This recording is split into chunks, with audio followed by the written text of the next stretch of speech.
Bismillahirrahmanirrahim. Assalamualaikum warahmatullahi wabarakatuh.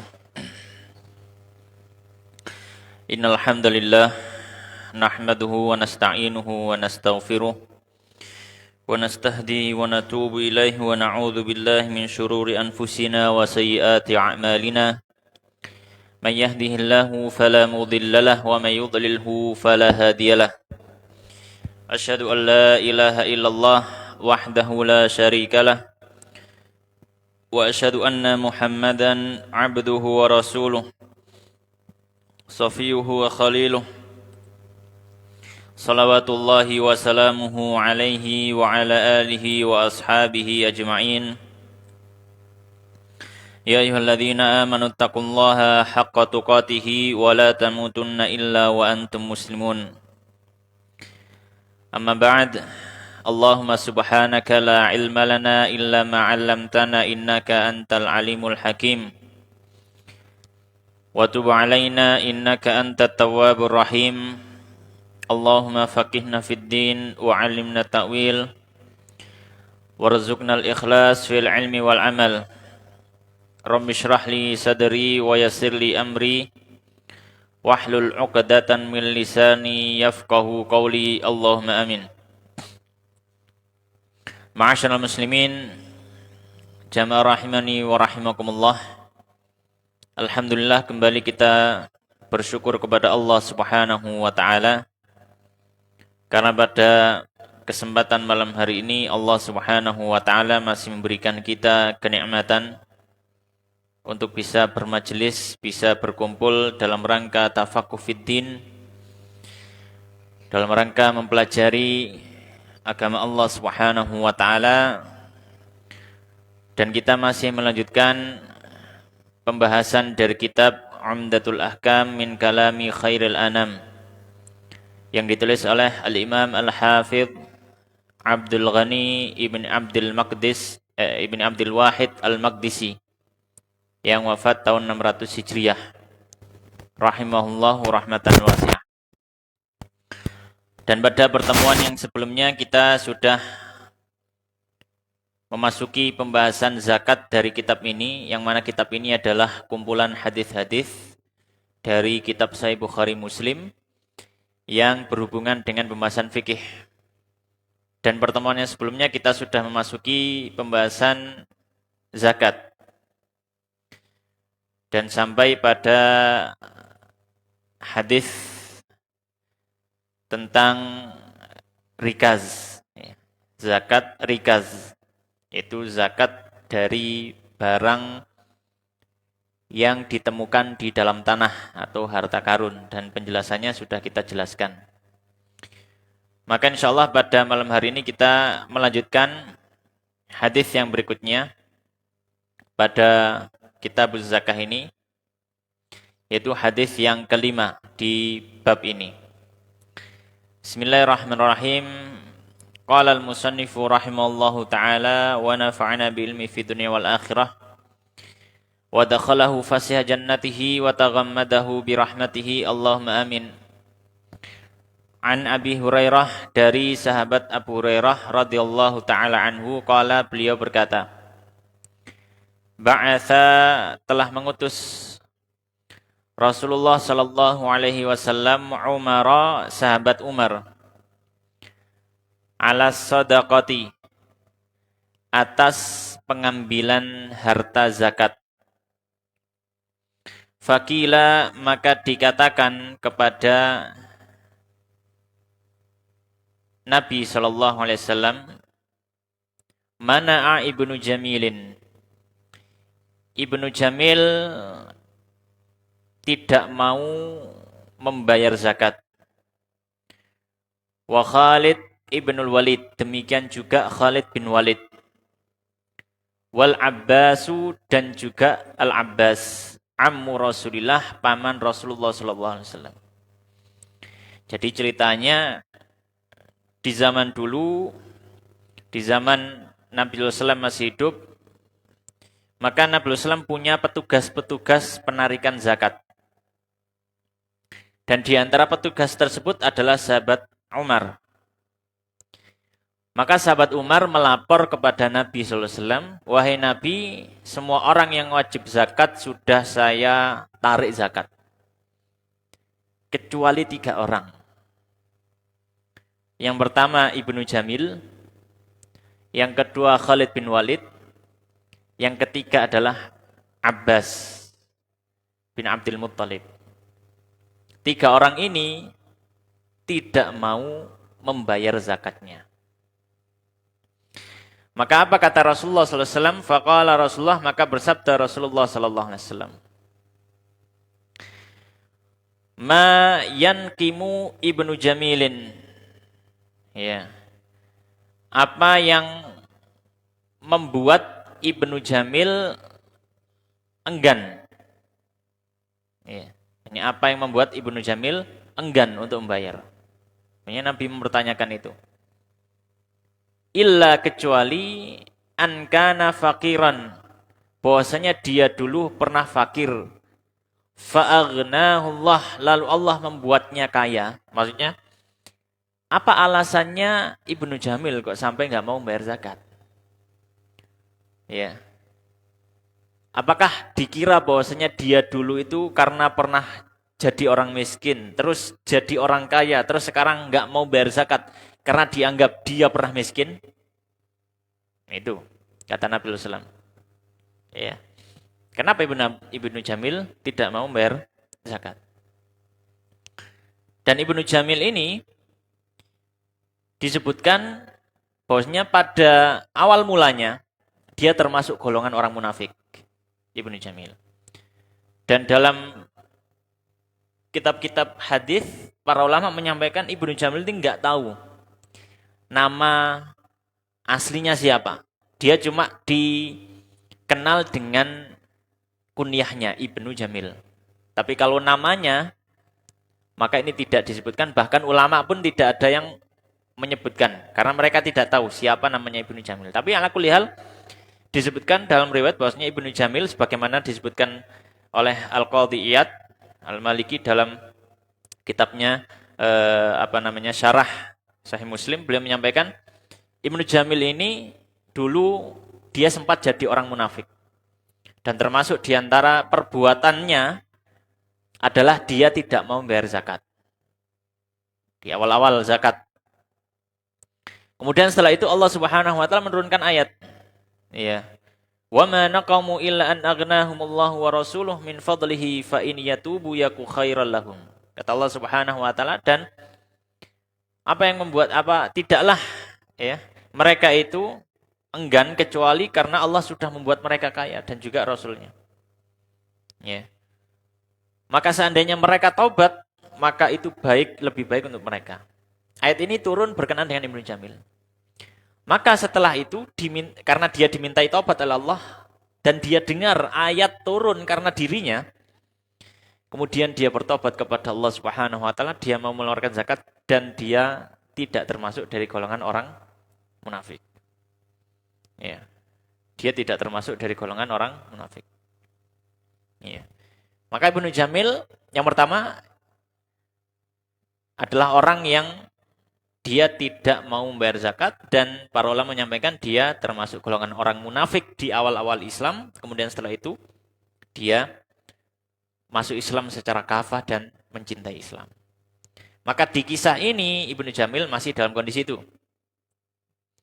Yang kedua adalah Khalid bin Walid. Khalid bin Walid dia tidak mau bayar zakat. Maka kata Nabi SAW, wa amma Khalidun, adapun Khalid. Ya, adapun Khalid. Fa innakum, maka kalian tadlimuna Khalidan, yang sudah menzalimi Khalid. Kalau kalian ambil zakat dari Khalid, salah kalian. Kenapa? Waqad ihtabasa, sungguh dia telah mewakafkan adra'ahu, baju perangnya, wa a'tadahu, dan senjata-senjatanya, fi sabilillah, di jalan Allah. Jadi Khalid itu memang termasuk golongan orang-orang yang berpunya, orang-orang kaya. Namun kebanyakan kekayaannya itu adalah alat-alat ataupun perangkat yang digunakan untuk perang. Karena Khalid komandan.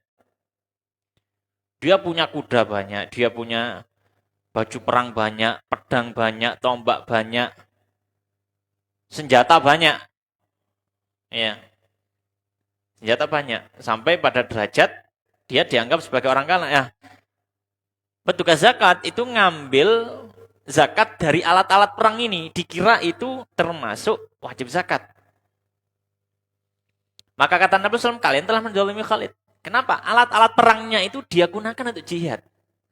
Dia nggak jualan alat perang. Karena kita tahu bahwasanya termasuk komoditas barang yang tidak ada kewajiban zakat barangnya, ya, adalah alat perang. Kecuali kalau dia jadi jadi komoditas dagang, maka ada zakat perdagangan. Tapi kalau misalkan barangnya nggak ada zakat, barang-barang yang ada zakatnya terbatas pada apa yang sudah kita singgung sebelumnya. Hanya terbatas pada peternakan, itu pun nggak semua hewan. Pertanian, itu pun nggak semua jenis pertanian. Ya. Kemudian emas perak. Barang-barang yang ada wajib zakat. Ya. Maka selain itu, maka tidak ada wajib zakat di bendanya, tapi bisa jadi ada wajib zakat karena sebab lain, yaitu misalkan perdagangan. Kalau perdagangan semua barang masuk. Maka kata Nabi SAW, kenapa kalian narik zakat dari Khalid? Khalid itu bukan bakul senjata. Dia memang banyak senjata di rumahnya, banyak alat-alat perang di rumahnya, tapi dia bukan orang yang berjualan senjata. Dia gunakan senjata-senjata itu untuk apa? Jihad. Ya jangan ditarik zakat. Itu kata Nabi. Yang ketiga, wa amal Abbas. Adapun Abbas, fahiya alayya wa mithluha, maka zakatnya Abbas itu tanggung jawabku. Ya, maksudnya ada kewajiban atasku, wa mithluha, dan yang semisalnya. Makanya ada dua tanggung jawab. Ya. Apa yang dimaksud dengan dua tanggung jawab? Yang dimaksud adalah sebagaimana disebutkan dalam riwayat yang lain, ya. Kalau riwayat ini yang disebutkan oleh musannif, ini riwayat yang disebutkan dalam Sahih Bukhari Muslim. Tapi kalau dalam riwayat yang lain ada penjelasan lebih lanjut, ya, sebagaimana disebutkan dalam Sahih Ibnu Khuzaimah. Di Sahih Ibnu Khuzaimah dijelaskan, ya, Innal Abbas aslafana sodaqota amaini fi am. Kata Nabi SAW dijelaskan dalam Sahih Ibnu Khuzaimah. Ya, riwayat Ibnu Khuzaimah. Disebutkan kenapa, apa yang dimaksud fahiya alayya wa mithluha? Apa yang dimaksud Nabi? Zakatnya Abbas itu tanggung jawabku dan juga yang semisalnya. Apa maksudnya? Diceritakan bahwasanya Abbas ini sudah membayar zakat kepada Nabi 2 tahun. Ya. 2 tahun. Jadi misalkan hari ini misalkan dia ada wajib zakat, dia sudah membayar kepada Nabi. Nabi, ini zakat saya yang sekarang saya wajib. Kemudian tahun depan ini saya bayar juga sekalian. Ya, ini saya bayar juga sekalian. Maka itu sudah menjadi urusan pribadi dengan Nabi Shallallahu Alaihi Wasallam. Itu yang dimaksud. Maka di sini adapun Abbas, dia sudah nggak mau, ketika ditarik sama Umar nggak mau bayar. Nah, kenapa? Dia langsung sudah urusan sama Nabi. Bahkan dia sudah membayar untuk tahun berikutnya. Tsumaqala, kemudian Nabi SAW mengatakan, Ya Umar, wahai Umar, ama sya'arta, tidakkah engkau tahu anna ammar rajul, bahwasanya pamannya seseorang itu sinwu abihi, seperti kedudukan ayahnya. Makanya Abbas itu paman saya, Umar, sangat dekat. Ya. Jadi Abbas sudah menitipkan zakatnya kepada saya, jadi itu jadi urusan saya. Jadi kamu jangan usah narik kepada Abbas lagi. Baik. Maka masyaallah muslimin jamaah rahimani wa rahimakumullah, hadis ini memberikan beberapa masalah.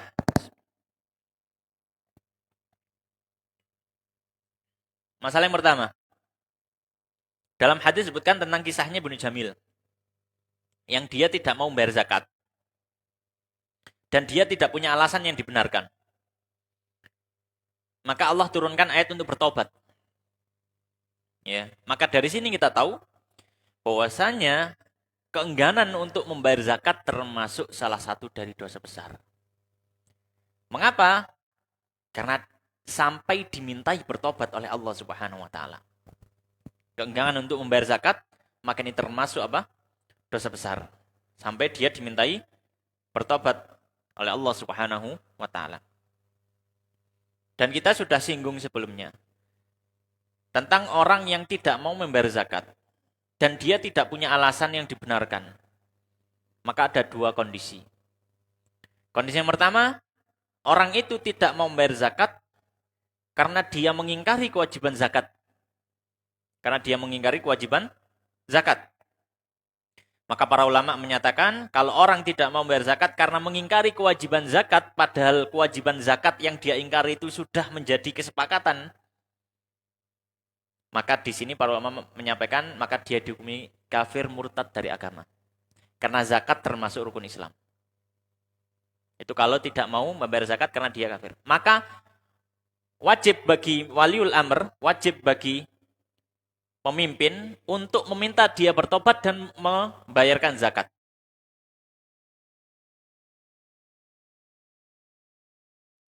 Jika dia membayar zakat, maka selesai karena dia bertobat. Tapi kalau dia tetap enggan, maka dia dihukum bunuh dan dihukumi sebagai kafir, tidak disolati, ya, dan dia dikuburkan di luar kuburan dari kaum muslimin. Ya. Itu kondisi pertama. Kondisi kedua, jika orang tidak membayar zakat karena orang itu pelit. Karena orang itu apa? Pelit. Eman hartanya. Maka kita hukumi orang itu tetap muslim, tapi wajib atau harus bagi pemimpin kaum muslimin untuk tetap menarik darinya zakat. Dan bahkan boleh untuk memeranginya kalau dia tetap tidak mau membayar zakat. Dan kalau misalkan sampai pada derajat terbunuh, maka dia dianggap masih muslim. Maka dia tetap disolati dan seterusnya. Dikuburkan di kuburannya kaum muslimin. Itu kalau orang tidak mau membayar zakat karena dia pelit. Bukan karena mengingkari kewajiban. Tapi ini berhubungan dengan masalah yang pertama. Masalah yang kedua, yaitu tentang kisahnya Khalid tadi. Di mana Khalid ditarik zakat dari barang-barang perangnya. Ya. Maka dari sini kita tahu bahwasanya untuk peralatan-peralatan perang seperti baju perang, seperti senjata-senjata atau yang semacamnya, maka tidak ada kewajiban zakat pada benda tersebut. Tidak ada kewajiban zakat pada benda tersebut. Ya. Kecuali kalau benda-benda itu diperjualbelikan sebagai komoditas dagang. Maka dia kena zakat perdagangan, tapi bukan zakat bendanya. Bukan zakat bendanya. Karena Nabi tadi sudah menjelaskan kepada Umar tentang Khalid jangan diambil karena barang-barang perangnya itu dia gunakan untuk perang, bukan digunakan untuk apa? Berdagang. Ya. Kemudian masalah yang ketiga, dari kisahnya sahabat Abbas, pamannya Nabi, yang mana dia sudah bayar zakat tahun itu dan untuk zakat berikutnya. Kemudian masih ditarik sama Umar. Kemudian Nabi jelaskan, Abbas wis lunas zakatnya. Bahkan untuk tahun besok juga sudah lunas. Maka di sini memberikan isyarat tentang masalah bolehkah seseorang membayar zakat ketika belum sampai haul. Yang disebut dengan istilah takjiluz zakah. Dalam kitab zakat atau dalam kitab fikih, masalah ini biasa diistilahkan oleh para fuqaha dengan istilah takjiluz zakah. Membayar zakat sebelum waktunya. Membayar zakat sebelum waktunya. Maka para ulama terbagi menjadi dua pendapat. Makanya gini, misalkan ada orang yang dia wajib membayar zakat, tapi termasuk zakat yang harus haul. Ya, kalau belum haul nggak ada kewajiban. Ya, misalkan apa? Zakat emas perak, ya termasuk juga zakat simpanan uang gitu ya. Ya, atau misalkan zakat perdagangan, ya. Atau misalkan zakat peternakan, itu kan zakat-zakat yang baru wajib kalau sudahnya masuk haul. Masuk 1 tahun. Belum 1 tahun nggak ada kewajiban. Tapi kalau misalkan zakat pertanian itu kan nggak butuh haul. Panen ya langsung bayar. Nah, kalau zakat yang baru wajib ketika jatuh tempo 1 tahun, tapi belum jatuh tempo, bolehkah dia bayar duluan di depan? Maka ada 2 pendapat para ulama. Ya. Pendapat pertama menyatakan, ya, tidak diperbolehkan. Pendapat pertama menyatakan tidak diperbolehkan. Ya. Dan pendapat ini adalah pendapatnya Imam Malik. Ya, pendapat ini adalah pendapatnya Imam Malik. Beliau menyampaikan tidak diperbolehkan orang bayar zakat sebelum jatuh tempo, padahal dia baru wajib ketika apa? Jatuh tempo. Ya, ketika jatuh tempo. Ya. Kenapa kok Imam Malik berpendapat semacam ini? Hadisnya kan jelas. Nabi mengatakan, hiya alayya wa mithluha. Itu aku yang menjamin dan juga yang semacamnya. Imam Malik berpandangan tafsiran hadis itu bukan Ibnu Abbas sudah bayar ke Nabi. Jadi ini khilafnya karena beda penafsiran. Dalilnya satu. Beda penafsiran. Imam Malik memandang maksud hadis itu adalah Nabi yang bayari zakatnya Abbas. Jadi bukan Abbas sudah bayar duluan ke saya. Tapi saya yang bertanggung jawab zakatnya Abbas, saya yang bayarin. Makanya Nabi kemudian melanjutkan, ama sya'arta ya Umar, anna amma rajuli sinu abihi. Bukan, kamu tidak tahu wahai Umar. Bukankah pamannya seseorang itu sudah kayak bapaknya sendiri? Itu. Maka Imam Malik memandang tetap tidak boleh bayar zakat sebelum waktunya. Tunggu waktunya. Ya. Itu alasannya Imam Malik. Ya, alasannya Imam Malik. Alasan yang kedua yang diberikan juga untuk pendapat pertama yang nggak boleh membayar zakat sebelum jatuh tempo. Karena apa? Karena bisa jadi ketika sudah jatuh tempo, habis itu dia bangkrut misalkan. Ya kan nggak ada wajib zakat. Ya, maka bisa jadi seperti itu. Makanya nggak ada kewajiban zakat. Tapi ini pendapat pertama. Pendapat pertama menyatakan tidak diperbolehkan orang membayar zakat sebelum jatuh temponya. 1 tahun. Pendapat kedua menyatakan diperbolehkan untuk membayar zakat meskipun belum jatuh tempo. Meskipun belum jatuh tempo. Dan ini termasuk keringanan syariat. Dan ini termasuk keringanan syariat. Syariat memberikan keringanan. Orang mau semangat bayar, mau semangat ibadah kok. Nggak apa-apa sudah. Dan ini adalah pendapat jumhur dari para ulama. Di antaranya pendapatnya Imam Abu Hanifah, pendapatnya Imam Syafi'i, dan juga para ulama ahli hadis. Ya. Alasannya apa? Alasannya hadis ini.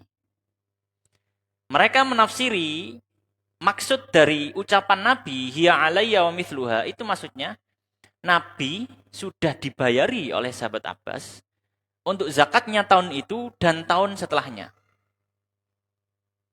Jadi Nabi sudah titip ke Nabi. Abbas sudah titip kepada Nabi. Zakat yang sudah jatuh tempo dan zakat yang belum jatuh tempo. Maka di sini karena ada nas, ya tidak ada masalah. Ya, selama ada dalil dan tidak ada hal yang menggugurkan dalil itu, kita amalkan dalil itu. Ya, kalau misalkan Imam Malik berpendapat, oh enggak, itu tafsirannya adalah Nabi yang nanggung bayari. Bukan Nabi dikasih uang atau dikasih zakat dari Abbas, tidak. Nabi yang bayari. Maksudnya gitu. Maka dijawab oleh pendapat kedua. Tapi dalam riwayat Ibnu Khuzaimah tadi yang kita sudah sebutkan. Di dalam Sahih Ibnu Khuzaimah, beliau menyebutkan satu hadis yang sama ceritanya tentang ini, tapi beliau tambahkan ada sebuah lafaz. Apa itu? Kata Nabi sallallahu alaihi wasallam, ya, kata Nabi sallallahu alaihi wasallam, "Ya Umar, ama alimta anna am ar-rajuli sinu abih innal Abbas aslafana shadaqata amain. Wahai Umar, tidakkah kau tahu bahwasanya pamannya seseorang itu sudah kayak bapaknya sendiri? Ya. Dan sesungguhnya Abbas sudah membayar kepada kami zakat untuk 2 tahun. Jadi zakat yang sudah jatuh tempo dan zakat yang mau jatuh tempo. Fi amin dalam 1 tahun. Ya. Maka ini dalam Sahih Ibnu Khuzaimah. Ya. Maka lebih afdol kalau misalkan kita menafsiri makna satu hadis dengan mencari riwayat hadis-hadis yang berhubungan dengannya. Maka dari sini kita tahu pentingnya ketika seseorang menganalisa sebuah masalah, dia harus mengumpulkan semua dalil yang berkemungkinan masuk dalam masalah itu. Kalau tidak, maka akan timbul ketimpangan dari hasil hukum yang disimpulkan. Ya. Maka untuk memutuskan hukum itu tidak sembarang orang. Mengatakan dia tidak halal haram enggak sembarang orang. Dia benar-benar harus apa? Meneliti banyak hal, termasuk juga riwayat-riwayat daripada hadis. Ala kulli hal. Maka ini pendapat kedua dan ini pendapat jumhur. Ya. Dan ini yang lebih dekat. Ya, dan ini yang lebih masyhur, maka diperbolehkan orang untuk apa? Membayar zakat meskipun belum jatuh tempo. Tapi dengan syarat. Ulama yang membolehkan bayar zakat meskipun belum jatuh tempo itu memberikan syarat tambahan. Ya. Apa saja syarat tambahan? Syarat yang pertama, ketika sudah jatuh tempo, dia masih termasuk golongan orang yang wajib bayar zakat. Ketika sudah jatuh tempo, dia masih termasuk golongan orang yang wajib bayar zakat. Kalau ketika sudah jatuh tempo, ternyata sebelum itu dia jatuh pailit, bangkrut, maka dianggap zakat yang dia keluarkan tidak dianggap zakat, tapi dianggap sedekah biasa. Dianggap sedekah biasa. Syarat kedua, orang yang diberi harta zakat dari zakat yang disegerakan tadi masih termasuk orang yang berhak menerima zakat sampai jatuh tempo. Ya, sampai jatuh tempo. Maka kalau misalkan saya punya wajib zakat, tapi kewajiban zakat saya masih 5 bulan lagi, tapi saya sudah bayar sekarang. Saya berikan pada orang ini berhak dapat zakat. Dapat 3 bulan misalkan, dia tiba-tiba kaya mendadak karena mungkin dapat warisan atau mungkin dapat apa. Menjadi orang yang kaya, sudah orang semuanya bilang, itu wis gak oleh zakat. Sampai akhirnya jatuh tempo. Maka saya masih belum dianggap membayar zakat seukuran yang sudah saya berikan pada orang itu. Maka saya harus mengeluarkan lagi. Karena orang yang sudah saya beri zakat itu sekarang sudah tidak boleh menerima zakat karena dia sudah kaya. Syarat kedua. Jadi syarat kedua, orang yang menerima zakat yang belum waktunya itu masih berhak menerima sampai di akhir haul, sampai jatuh tempo. Syarat yang ketiga, menyegerakan membayar zakat itu boleh untuk 1 haul saja atau 1 tahun. Tidak boleh untuk 2 tahun atau lebih. Tidak boleh untuk 2 tahun atau lebih. Misalkan, sekarang 47 Hijriah, misalkan. Sekarang 48, nggih. 48. 47, 48, sudah masuk Muharram ya. Misalkan sekarang sudah masuk Muharram. Misalkan saya bayar zakat untuk 1447 Hijriah. Tahun lalu saya bayar sekarang. Terus saya bayar juga zakat saya untuk tahun 1448 dan 1449. Maka nggak boleh. Ya, nggak boleh. Hanya untuk 1 haul saja. Yang disergakan hanya 1 haul saja. Kenapa? Karena dalam riwayat semacam itu. Jadi sahabat Abbas bayar, misalkan sekarang ini dia punya kewajiban bayar zakat tahun sebelumnya 1447. Maka dia bayar 1447 tahun 1447 plus tahun 1448 yang sebenarnya belum wajib karena masih wajib nanti Dzulhijjah misalkan. Ya. Maka kalau lebih dari itu tidak boleh. Alasannya karena di dalam hadisnya seperti itu. Kemudian yang kedua, karena termasuk rukhsah keringanan. Karena pada dasarnya orang itu baru wajib bayar ketika haul. Maka ketika orang boleh bayar sebelum haul, maka ini namanya keringanan rukhsah. Makanya termasuk keluasan dalam aturan syariat, tidak ada masalah. Tapi kata Imam Syafi'i, kalau syariat sudah memberikan keluasan, gak boleh dibiarkan seluas-luasnya. Kudu batasi. Kata Imam Syafi'i, al-amru idza dhaqat tasa' wa idza tasa'a dhaqa. Perkara itu kalau sudah sempit dikasih keluasan sama syariat. Tapi kalau sudah dikasih luas sama syariat harus dibatasi, dipersempit, enggak boleh dibiarkan seluas-luasnya. Kalau seperti itu ya orang kan berzakat sampai 5 tahun ke depan misalkan, ya boleh. Ya, ini 3 syarat yang perlu dipenuhi ketika orang mengambil pendapat kedua dan ini pendapat yang masyhur dari kalangan ulama yaitu boleh menyegerakan zakat sebelum jatuh tempo. Kemudian ma'asyiral muslimin jamaah rahimani wa rahimakumullah. Pelajaran yang berikutnya atau masalah yang keempat ya, bahwasanya di antara model ya atau di antara model zakat adalah pemimpin menugaskan petugas untuk mendata masyarakat dan menarik zakat dari masyarakat yang wajib zakat. Jadi sebenarnya nggak apa-apa, misalkan pemerintah gitu ya, mendata masyarakat yang memang wajib zakat, kemudian dia datang ke rumah, ditarik zakatnya. Dan itu yang dilakukan Nabi. Jadi bukan orang datang kemudian bayar zakat ke Nabi, tidak. Tapi pemerintah yang apa? Yang narik. Ya. Seperti yang dilakukan oleh Nabi, Nabi punya banyak petugas, petugasnya dikerahkan, silahkan data masyarakat, yang wajib zakat, tarik zakat. Yang berhak menerima, kasih kepada yang menerima. Jadi seperti itu, pengelolaan zakat. Jadi diperbolehkan pemerintah untuk apa? Melakukan penarikan zakat. Ya. Masalah yang hadis yang berikutnya. Qala al-musannifu rahimallahu taala wa an Abdullah ibni Zaid ibni Asim. Dari Abdullah bin Zaid bin Asim. Qala beliau mengatakan, lamma ketika afa Allah ala rasulihi.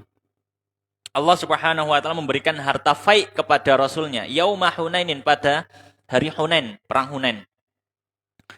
Perang Hunain itu kan orang-orang masyarakat Arab kabur tanpa ada perang, kaum muslimin sudah menang dan dapat banyak harta.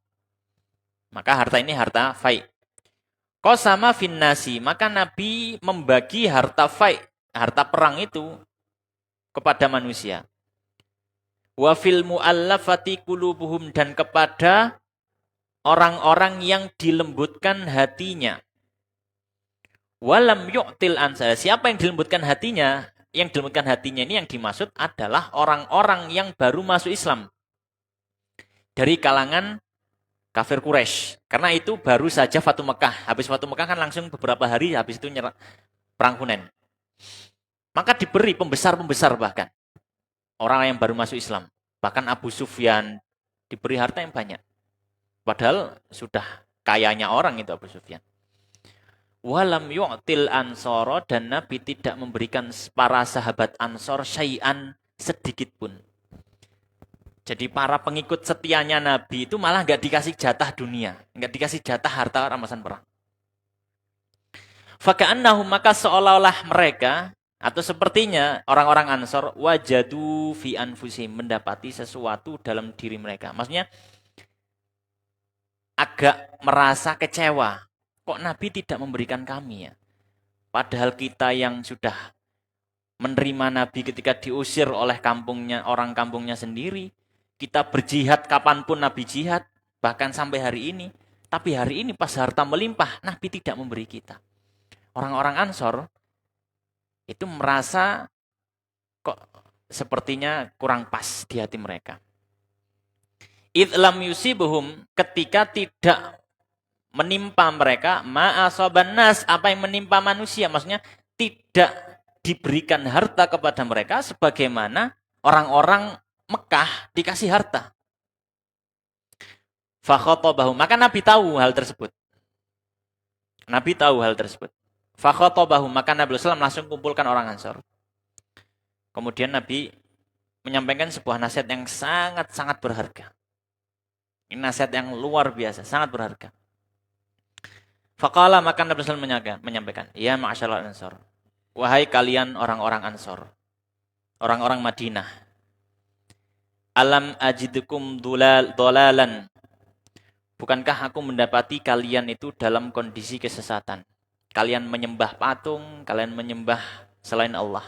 Fahadakumullahu bi, lalu Allah berikan hidayah kepada kalian sebab kedatanganku kepada kalian.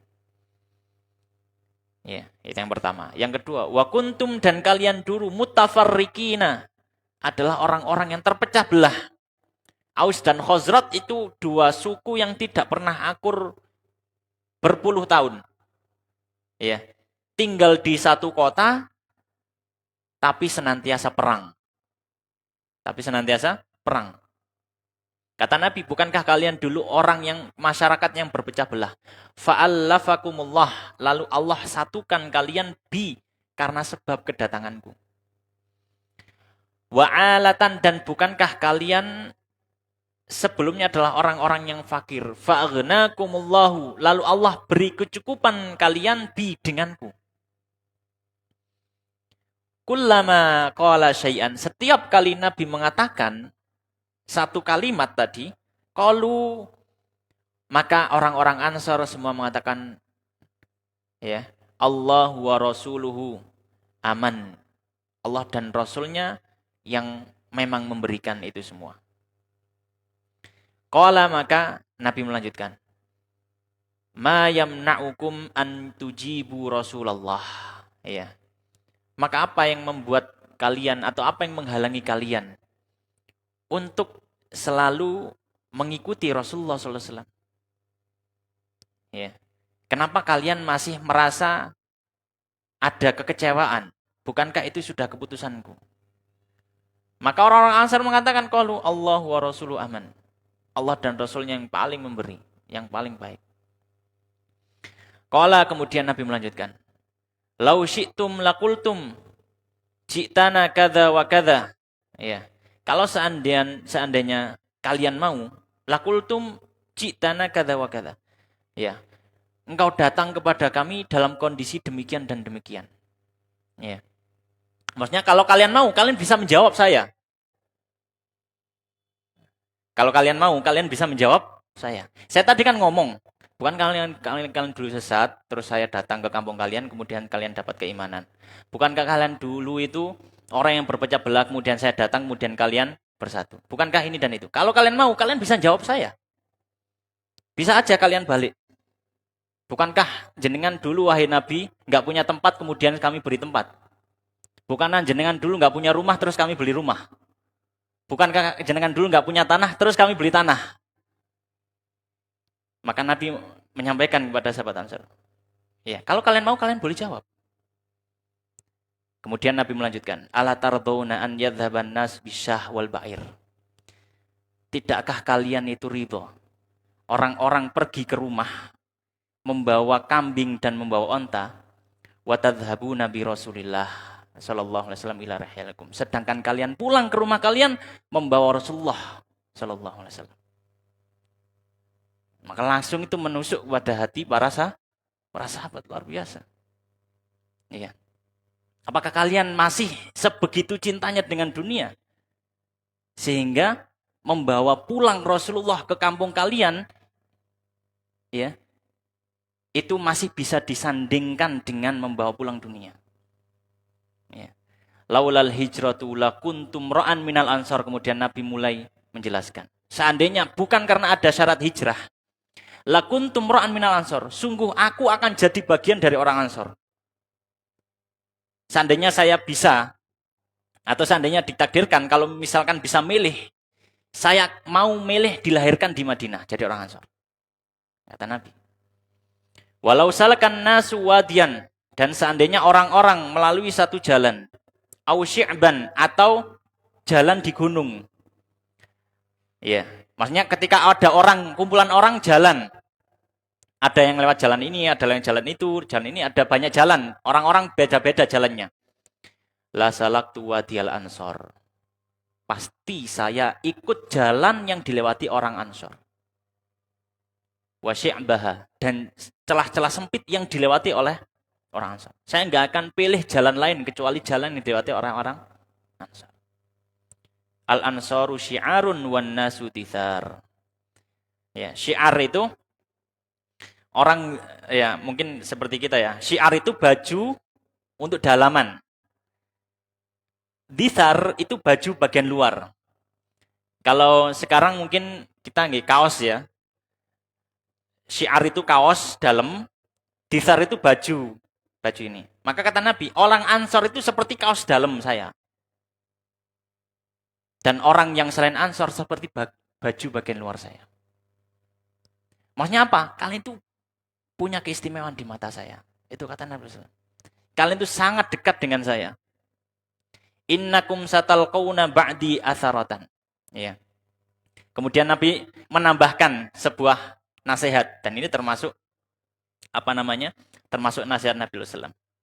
Sesungguhnya kalian akan mendapati setelahku, ya, atharatan, ya, yaitu orang-orang yang mereka lebih mendahulukan dunia daripada selainnya. Ya, ada yang menafsiri seperti itu, atharoh. Atharotan itu ada yang menafsiri mendahulukan dunia. Ada yang menafsiri atharoh itu adalah pemimpin-pemimpin yang zalim terhadap masyarakatnya sendiri. Jadi ada dua versi tafsiran. Kalian akan mendapati itu. Kata Nabi, fasbiru, sabarlah. Hatta talqauni 'alal haud, sampai kalian bertemu denganku di telaganya Allah Subhanahu wa taala. Maka itu nasihat yang luar biasa dari Nabi sallallahu alaihi wasallam. Dan sebenarnya hadis ini kalau kita lihat tadi ya, itu tidak ada pembahasan zakat sama sekali. Ya, mana ini zakatnya ini? Makanya Al-Imam Ibnu Atthar rahimahullah ta'ala dalam kitabnya Al-Umdah ketika mensyarah Umdatul Ahkam sampai hadis ini beliau menyampaikan hadis ini tuh sebenarnya nggak ada hubungannya dengan zakat. Ya. Ketika musannif meletakkan di bab zakat, hadis ini sebenarnya nggak ada hubungannya dengan zakat. Ya. Tapi di sini kalau kita lihat ada satu titik. Apa itu? Tentang masalah mu'allaf tadi. Ya, insyaallah kita akan bahas setelah adzan, mungkin adzan terlebih dahulu.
Tapi kita lanjutkan sedikit.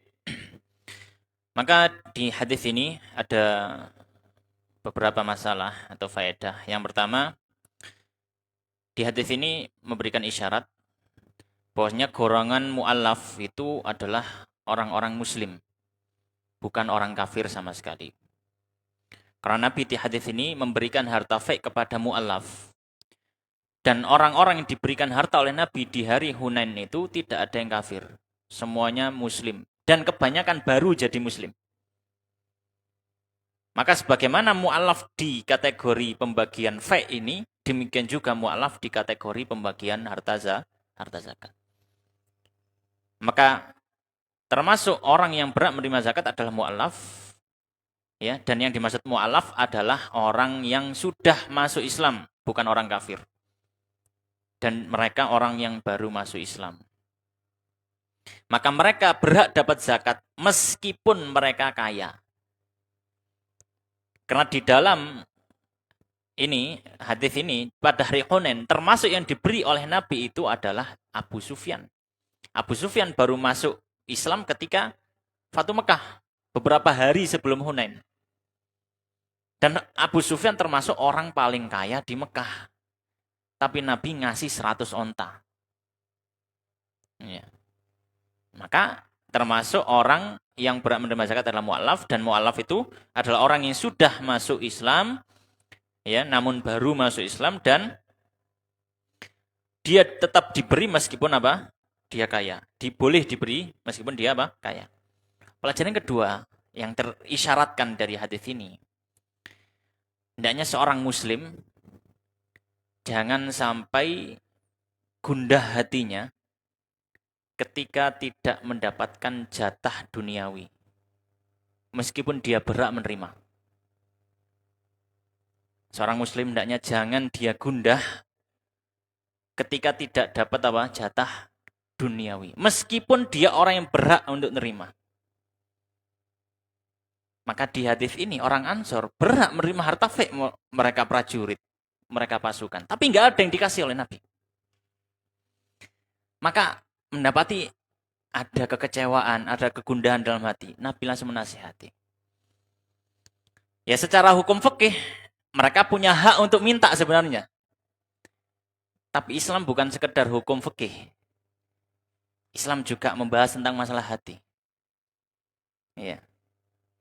Maka ketika seorang muslim tidak dapat jatah dari bagian dunia, sebenarnya dia berhak untuk dapat jatah itu. Maka janganlah dia gundah. Mau itu jatah fai seperti ini, seperti di hadis, ataupun jatah zakat. Semoga Allah Subhanahu wa taala mengganti. Itu saja. Ya. Baik. Kemudian, ya, ini pembahasan terakhir sebagai penutup. Dua hadis kita baca secara langsung dan ini akhir dari pembahasan zakat. Jadi musannif di sini menutup pembahasan zakat dengan pembahasan zakat fitrah.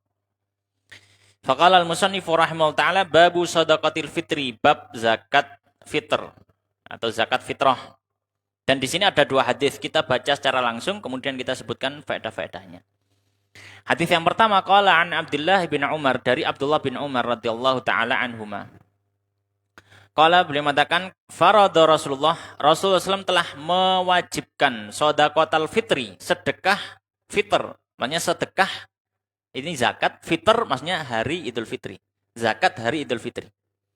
Au qala, atau Nabi mengatakan Ramadan, shadaqata Ramadan. Dalam satu riwayat disebutkan zakat Ramadan, bukan zakat Idul Fitri. Ya. Ala dzakari, atas orang laki-laki, wal untha dan perempuan, wal hurri dan orang merdeka, wal mamluki dan budak. So'an satu so' min tamrin dari kurma, au so'an atau satu so' min syairin dari jelai. Syair itu mirip gandum tapi bukan gandum, disebut jelai. Qala, kemudian perawi mengatakan fa'adalan nasu, lalu orang-orang mengganti bihi dengannya nisfa so'in, setengah so' min burrin dari gandum yang kualitas bagus, ala saghiri, atas anak-anak, wal kabiri dan orang dewasa. Wa fil lafdhin, dalam lafaz yang lain, antu adda, ditunaikan zakat qabla khurujin nas, sebelum keluarnya orang-orang ila salati menuju salat Id. Hadis yang kedua, wa an Abi Sa'id Al-Khudri, dari Abu Sa'id Al-Khudri radhiyallahu taala anhu, qala, boleh mengatakan, kunna, kami dulu, nu'tiha, memberikan zakat fitrah fi zamani Rasulullah sallallahu alaihi wasallam, di zaman Rasulullah sallallahu alaihi wasallam, so'an, satu so' min ta'amin, dari makanan, au so'an min syairin, atau satu so' dari jelai atau gandum yang jelek tadi, au so'an min akid, atau satu so' dari akid. Akid itu semacam yogurt, ya, semacam itu, ya. Dia susu yang dipadatkan. Au so'an min zabibin, atau satu so' dari kismis. Falamma ja'a Muawiyatu, maka ketika datang Muawiyah, maksudnya di zamannya kekhalifahan Bani Umayyah, khalifah pertamanya sahabat Muawiyah bin Abi Sufyan. Maka ketika di zamannya kekhilafahan Bani Umayyah dan Muawiyah jadi khalifah, waja'ati samro, maka datanglah samro, gandum dari Syam, gandum kualitas super sekali samro ini. Qala, maka Muawiyah mengatakan, ara muddan, aku melihat, ya, satu mud min hadhihi, dari gandum kualitas ini, ya'dilu muddain, itu seukuran 2 mud. Maka akhirnya apa, gandum kualitas ini itu kalau zakat fitrah cuma setengah sok saja, enggak satu sok. Qala Abu Sa'id, berkata Abu Sa'id Al-Khudri, amma ana, adapun saya, fala azalu ukhrijuhu, maka senantiasa aku mengeluarkannya, kama kuntu ukhrijuhu, sebagaimana aku mengeluarkan ala ahdi Rasulillah, di zaman Rasulullah SAW. Maksudnya kata Abu Sa'id, kalau saya mau itu gandum yang ini, gandum Syam, atau dia itu jelai, atau dia itu apa, saya tetap keluarkan satu sok, tidak saya rubah seperti di zaman Rasulullah SAW. Maka dua hadis ini memberikan beberapa faedah. Faedah yang pertama tentang, atau masalah yang pertama, dua hadis ini memberikan pelajaran tentang wajibnya zakat fitrah. Tentang wajibnya zakat fitrah, ya. Dan tentang kewajiban zakat fitrah ini sebenarnya ada 2 pendapat dari para ulama. Pendapat pertama menyatakan zakat fitrah adalah wajib, fardu. Dan ini adalah pendapat jumhur, ya. Dan ini adalah pendapat jumhur dari para ulama. Pendapat yang kedua, ya. Pendapat yang kedua menyatakan bahwasanya dia bukanlah sesuatu yang wajib. Dia bukanlah sesuatu yang wajib. Ya. Kalau Imam Abu Hanifah membedakan, ya, dia bukan sesuatu yang fardu. Ya. Dia bukan sesuatu yang fardu. Imam Abu Hanifah membedakan antara fardu dengan wajib. Kalau hal dia bukan sesuatu yang wajib, ya, di puncak gitu, tidak. Ya, ini pendapat kedua. Ya. Maka dari sini, ini pendapatnya Imam Abu Hanifah karena memandang zakat fitrah itu wajib tapi bukan fardu. Ya, ada perbedaan, itu dibahas di usul fikih. Dan juga Adz-Dzahiri, Abu Daud Adz-Dzahiri, beliau memandang dia malah sunnah, dia bukan sesuatu yang fardu. Dan dimaksud fardu di hadis ini, faradha Rasulullah. Faradha di sini bukan memfardukan. Faradha ini adalah menetapkan ukuran. Ya, menetapkan ukuran. Ya. Ala kulli hal, maka hukum zakat fitrah termasuk masalah yang ada khilaf meskipun tidak sangat kuat. Oleh karenanya para ulama dari khilaf ini menyampaikan, maka kalau ada orang yang tidak mengeluarkan zakat dan dia berkeyakinan dia bukan sebuah kewajiban, tidak dihukumi kafir. Ya. Karena tidak bisa kita menghukumi seseorang dengan kekufuran dalam masalah yang dia termasuk masalah khilafiyah yang cukup masyhur di kalangan para fuqaha. Ya. Tapi kalau misalkan keumuman zakat, dia dihukumi kafir. Tapi kalau masalah per masalah, maka perlu kita teliti lagi. Ya.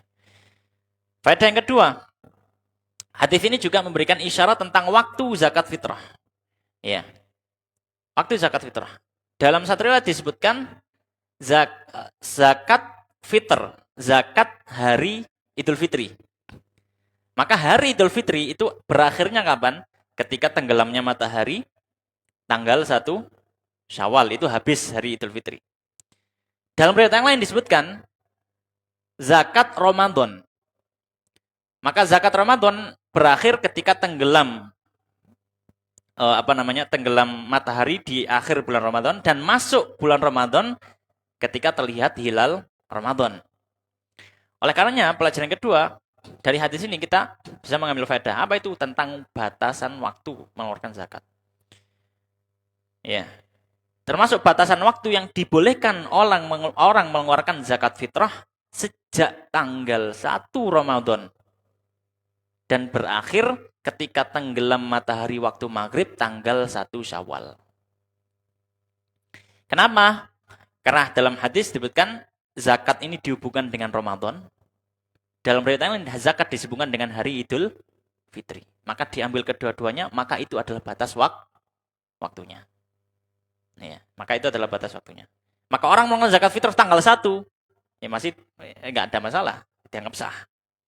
Ya, meskipun para ulama memang menyebutkan keutamaan waktu yang lain, ya, keutamaan waktu yang lain. Kemudian pelajaran yang ketiga adalah tentang waktu yang afdal untuk mengeluarkan zakat fitrah. Sebagaimana dalam hadis tadi disebutkan dalam lafaz antu adda qabla khurujin nas ila shalah, dikeluarkan sebelum orang keluar menuju salat Id. Maka para fuqaha menyampaikan waktu yang paling afdal mengeluarkan zakat fitrah adalah sehabis subuh, ya, sehabis sholat subuh sebelum dia berangkat ke tempat sholat Id. Itu yang paling afdal. Yang paling afdal. Ya. Kalau misalkan kesulitan, maka boleh cari waktu yang lain. Tapi kalau yang waktu yang afdal, maka sebelum berangkat sholat Id. Itu kemudian sambil ngasihkan berzakat. Ya. Makanya yang paling afdal. Baik. Kemudian masalah berikutnya tentang hukum bagaimana kalau dia keluarkan zakat setelah sholat Id. Setelah sholat Id. Di dalam hadis disebutkan dan dikeluarkan zakat sebelum orang-orang keluar sholat Id. Bagaimana kalau sudah sholat Id dia belum keluarkan zakat? Maka para fuqaha menyampaikan tetap sah mengeluarkan zakat setelah sholat Id. Ya, setelah sholat Id karena batas waktunya adalah tenggelam matahari. Namun dihukumi makruh kalau tidak ada udzur. Namun dihukumi apa? Makruh kalau tidak ada udzur. Ya. Adapun satu riwayat ada hadis dari Abu Dawud yang menyampaikan man addaha qabla shalah fahiya zakatun makbulah wa man addaha ba'da shalah fahiya shadaqatun minas shadaqat. Kata Nabi sallallahu alaihi wasallam, siapa yang menunaikan zakat fitrah sebelum salat Id, dia zakat yang diterima. Siapa yang menunaikan zakat setelah salat Id, maka dia sedekah dari sedekah. Maka para fuqaha menjelaskan maksudnya bukan maknanya zakat fitrah setelah salat Id tidak sah, tidak. Tapi maknanya adalah pahala yang diperoleh sudah tidak seperti waktu sebelum sholat itu. Sehingga pahalanya seperti pahala sedekah biasa, bukan pahala zakat yang besar. Tapi ya tetap masih dianggap sah. Tetap dianggap sah. Kemudian pelajaran berikutnya, di antara orang yang perlu untuk dikeluarkan zakat fitrahnya disebutkan dalam hadis adalah laki-laki, perempuan, merdeka, budak, kecil, dan dewasa.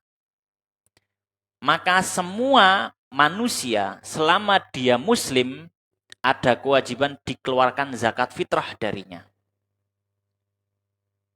Dan manusia yang dikeluarkan zakat fitrah darinya terbagi dua. Ada orang yang dia menafkahi dirinya atau orang lain. Ada orang yang dinafkahi. Kalau orang menafkahi, maka yang mengeluarkan zakat dirinya adalah dirinya sendiri. Menafkahi dirinya ya. Yang mengeluarkan zakatnya adalah dirinya sendiri. Kalau orang yang dinafkahi, maka yang mengeluarkan zakat dirinya adalah orang yang menafkahi orang tersebut. Karena dia orang yang dinafkahi. Sebagaimana dalam hadis tersebut. Kemudian hadis ini juga memberikan pelajaran berikutnya. Yaitu ukuran berapa ukuran zakat fitrah yang dikeluarkan. Ya, maka ukuran zakat fitrah yang dikeluarkan adalah 1 sok. 1 sok itu sama dengan 4 mud. Ya, 1 sok sama dengan 4 mud. Ya, dan kurang lebih kalau ditimbang ya, kalau beras dengan timbangan modern kilograman itu sekitar antara 2,4 sampai 3 tergantung jenis daripada berasnya. Ya. Misalkan kalau mungkin mau mengeluarkan 2,5 boleh, beras-beras zakat biasanya kan 2,5 boleh, nggak ada masalah. Atau melebihi juga nggak ada masalah. Ya. Tapi takarannya kira-kira segitu. Ya, antara 2,4 sampai 3 kilogram. Ya. Kemudian yang dikeluarkan adalah bahan makanan pokok. Bahan makanan pokok. Maka dari sini kita tahu, karena dia yang dikeluarkan adalah bahan makanan pokok, maka nggak boleh keluar zakat fitrah matengan. Kenapa nggak boleh, Zat? Karena takaran sok yang disebutkan dalam hadis itu bukan untuk ngukur barang mateng. Karena gandum itu kalau mateng di atas nopo? Roti nggak ada yang diukur dengan sok. Ya, maka sok itu ukuran untuk barang mentah. Ukuran untuk barang mentah. Maka yang dikeluarkan adalah bahan makanan pokok, maka tidak diperbolehkan dengan makanan yang matang. Yang kedua, makanan pokok, maka tidak boleh kalau misalkan itu bukan makanan pokok orang yang dikeluarkan zakat darinya. Ya, misalkan kita tinggal di daerah, kita ingin mengeluarkan zakat kita, maka kita lihat apa makanan pokok kita, maka di situ kita keluarkan. Kalau kita ya beras. Tapi dari sini akan kita ketahui, kalau misalkan ada orang mengeluarkan zakat fitrah, tapi di luar dari daerahnya. Di luar dari daerahnya. Misal, ada orang hidup di Eropa misalkan. Eropa, apa makanan pokoknya? Roti, gandum ya jadi. Ingin keluarkan zakat, tapi di Indonesia. Maka seharusnya dikeluarkan gandum. Dikeluarkan gandum. Jadi ukuran makanan pokok itu bukan ukuran daerah tempat zakat itu dikeluarkan, tapi orang yang mengeluarkan zakat itu makan apa? Orang yang mengeluarkan zakat itu makan apa? Mungkin akan jadi masalah kalau misalkan kita nggak ada gandum. Ustaz, ten Indonesia, Mojokerto ndelek gandum, ndelek ten pundi? Misalkan dititipi zakat, misalkan wong itu Eropa misalkan. Ya. Maka di sini kita boleh memilih pendapat. Boleh memilih pendapat karena ada kebutuhan. Boleh memilih pendapat, pendapatnya Imam Abu Hanifah. Imam Abu Hanifah menyampaikan boleh membayar zakat dengan uang. Maka zakatnya diganti dengan uang. Karena nggak ada, mau cari gandum di mana kita? Kecuali kalau memang bisa dihadirkan, silakan. Tapi kalau nggak ada, maka kita bisa mengambil pendapatnya Imam Abu Hanifah yang memperbolehkan bayar zakat dengan uang. Karena ada kebutuhan di situ. Ya, maka di sana harga gandum segini itu berapa? Ya sudah, situ keluarkan. Dikasihkan pada orang. Ya, dikasihkan pada orang tersebut. Maka di sini ada sebuah hikmah juga ini di antara faedah ada khilaf fikih. Itu bisa menjadi solusi ketika dalam kondisi-kondisi tertentu. Baik. Ya, mungkin ini yang bisa kita bahas pada kesempatan malam hari ini. Semoga apa yang kita bahas menjadi ilmu yang manfaat dan bisa kita amalkan dan tularkan kepada yang lainnya. Wallahu taala alam wa sallallahu wa sallim wa barik ala nabiyina Muhammadin wa ala alihi wa ashabihi ajmain. Subhanakallahumma bihamdika asyhadu an la ilaha illa anta astaghfiruka wa atubu ilaik wa akhiru da'wana alhamdulillahirabbil alamin. Wassalamualaikum warahmatullahi wabarakatuh.